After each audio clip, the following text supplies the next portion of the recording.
जय हिंद दोस्तों। सबसे पहले मैं खुद को इंट्रोड्यूस कर देता हूँ। मेरा नाम मनीष कुमार है। लास्ट ईयर मैं आर्मी से रिटायर हो गया हूँ। प्रेजेंट में मेरा यूपीएसआई में सिलेक्शन पूरा हो गया है और सीजीएल का थर्ड टायर कंप्लीट हो गया है।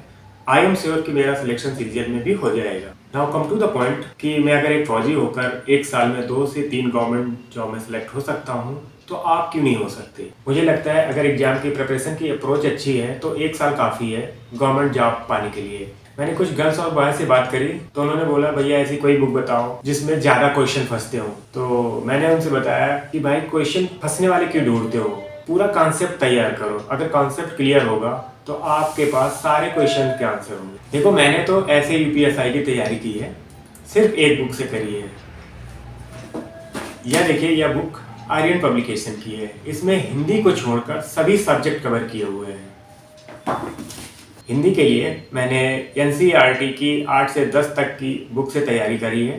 देखिए मैंने जैसे पेपर को फ्रेम करके प्रिपरेशन करी थी। जीके की प्रिपरेशन के लिए मैंने 2017 के सारे मॉडल पेपर देखे तो मैंने देखा कि एवरेज 20 से 21 क्वेश्चन सिर्फ पॉलिटी यानी कॉन्स्टिट्यूशन और दूसरे एक्ट जैसे Indian penal code 1860, corruption act, RTI act etcetera. इस बुक में एक टॉपिक का सब कुछ एक ही जगह कवर किया हुआ है। कब, कहाँ, क्यों, कैसे, इन सब के आंसर एक ही जगह मिल जाते हैं। अगर कुछ नहीं क्लियर हुआ तो गूगल में विकिपीडिया जो एक ट्रस्टेड सोर्स है वहां से जान लेते हैं। जीके के दूसरे टॉपिक को भी इसने कवर किया है जैसे जियोग्राफी, हिस्ट्री और सिविक्स, जिन पर मैंने कम जोर दिया है। और करंट अफेयर के लिए मैंने टीवी सबसे अच्छा सोर्स माना है। मैंने तो डीडी न्यूज और जी बिजनेस से करंट अफेयर को अपडेट रखा है। ये देखिए मैं टीवी की तरफ कैमरा घुमा देता हूँ।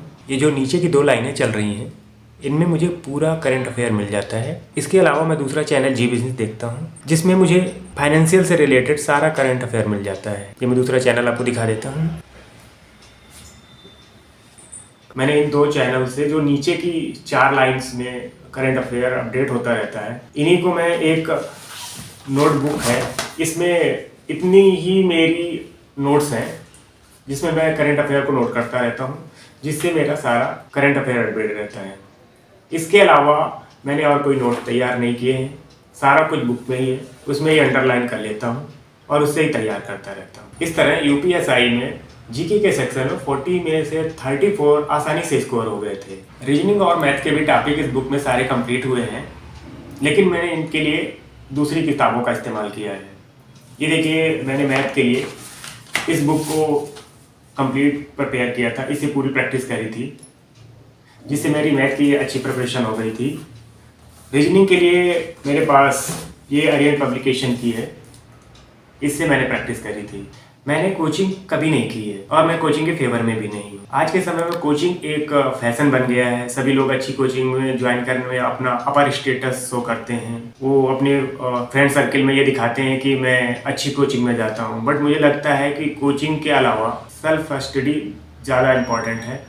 सेल्फ स्टडी से अच्छी तरह कॉन्सेप्ट क्लियर होते हैं, प्रिपरेशन अच्छी होती है, शॉर्ट ड्यूरेशन में होती है, ज़्यादा दिनों तक लगे रहने की ज़रूरत नहीं पड़ती है। ट्रेंड में मत बहो, ट्रेंड से हट कर चलो। किसी चीज़ को रटने की कोशिश मत करो, कॉन्सेप्ट को समझने की कोशिश करो। अगर कॉन्सेप्ट अच्छी तरह समझ में आ जाएगा तो कभी भी भूलेगा नहीं, और अगर कॉन्सेप्ट अच्छी तरह समझ में आ गया है तो सक्सेस तो झक मार के आएगी। जय हिंद।